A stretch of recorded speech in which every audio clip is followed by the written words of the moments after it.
नमस्कार। आज बात करेंगे दिल्ली की। दिल्ली के ताज़ा घटनाक्रम में आपको बता दें कि आतिशी मार्लेना, जो केजरीवाल सरकार में मंत्री थी, वो आज के समय में मुख्यमंत्री बनाई जाएंगी, क्योंकि कोर्ट के एक आदेश के अनुसार केजरीवाल जी कोई भी निर्णय नहीं ले सकते थे। सिर्फ उनको जमानत इसी रूल पे दी गई थी। तो ये नहीं समझ में आया कि मुख्यमंत्री अगर एलजी की दी हुई फाइल को साइन कर सकता है तो वो तो काम तो मुख्यमंत्री का ही करेगा। तो ये अपने आप में ही कॉन्ट्रडिक्शन है। बहरहाल आतिशी मार्लेना तीसरी मुख्यमंत्री बन गई है महिला। इससे पहले शीला दीक्षित थी 15 साल, और उससे पहले 15 दिन के लिए सुषमा स्वराज थी, जिनकी सरकार गिर गई थी।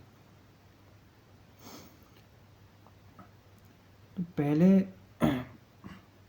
जब कांग्रेस का फॉल हो रहा था तो भाजपा को लगा कि इसके लिए अपॉर्चुनिटी है, लेकिन वो अपॉर्चुनिटी केजरीवाल ने ले ली।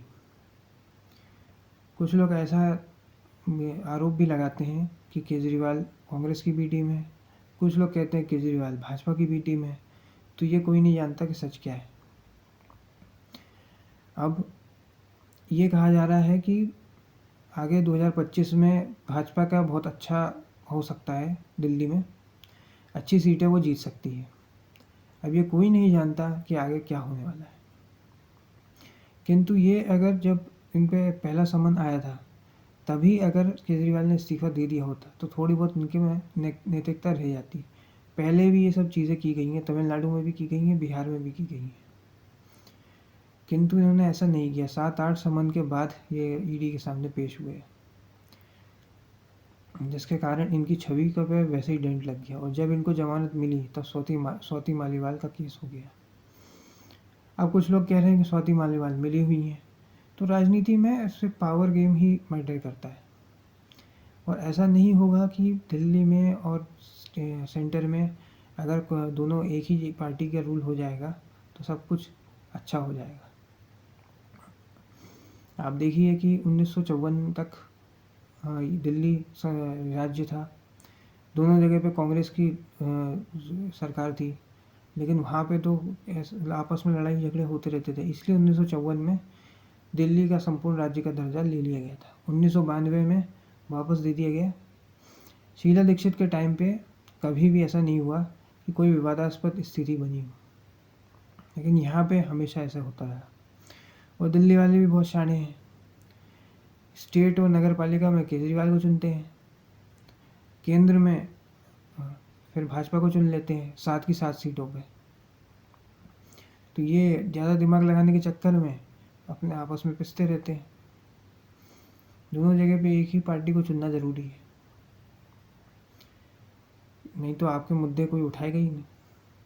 अब केजरीवाल को पता था कि हमको तो 7 लोकसभा सीट मिलनी नहीं है, तो ज़्यादा उसने फोकस भी नहीं किया।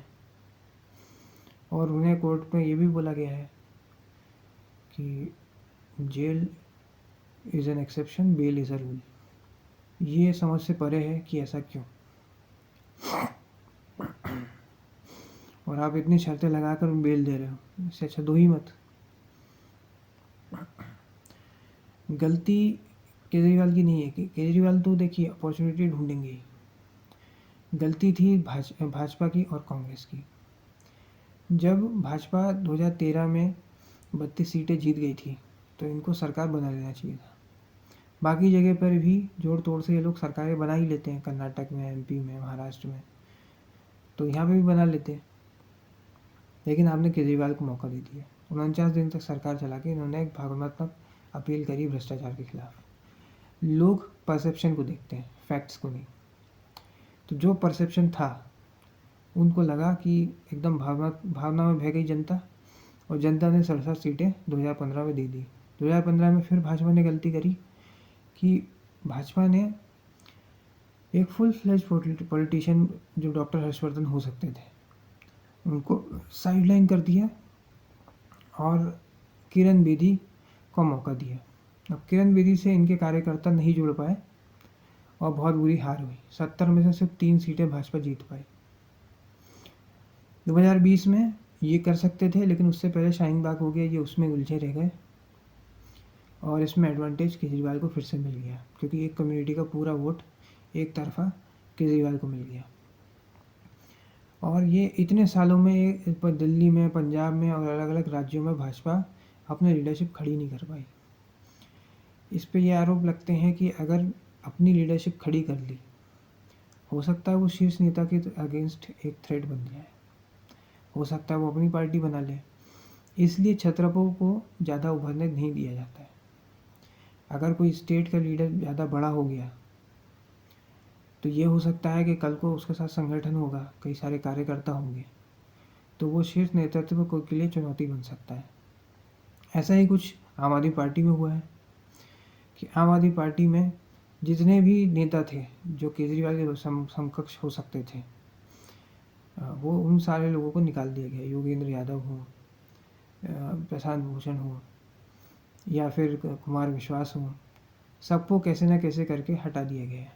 शाजिया इल्मी जो को फाउंडर थी, आशुतोष को फाउंडर थे, ये सबको हटा दिया गया है। एडमिरल रामदास, जिन्हें एक ज़माने में रखा गया था कि कोई भी कंप्लेंट हो पार्टी में तो उनको उसको वो सुनेंगे, आज वो कहाँ है कोई नहीं जानता। आदर्श शास्त्री हुआ करते थे, लाल बहादुर शास्त्री के प्रपौत्र, जो एप्पल की जॉब छोड़ कर आए थे, वो भी आज कहाँ है कोई नहीं जानता। डॉक्टर विक्रम साराभाई जो साइंटिस्ट थे, उनकी पत्नी तक आम आदमी पार्टी ज्वाइन की थी, लेकिन उन्होंने भी छोड़ दिया। तो आम आदमी पार्टी एक उम्मीद की किरण लोगों के लिए बनी थी कि अब भ्रष्टाचार नहीं मिट जाएगा, केजरीवाल आ जाएगा, कुछ नया होगा। लेकिन हर बार की तरह लोगों को निराशा हाथ लगी। लोगों को इसके साथ एक विश्वासघात हुआ। लेकिन ये जो मुद्दा था, ये 1 साल पहले से ही था, शराब घोटाले का।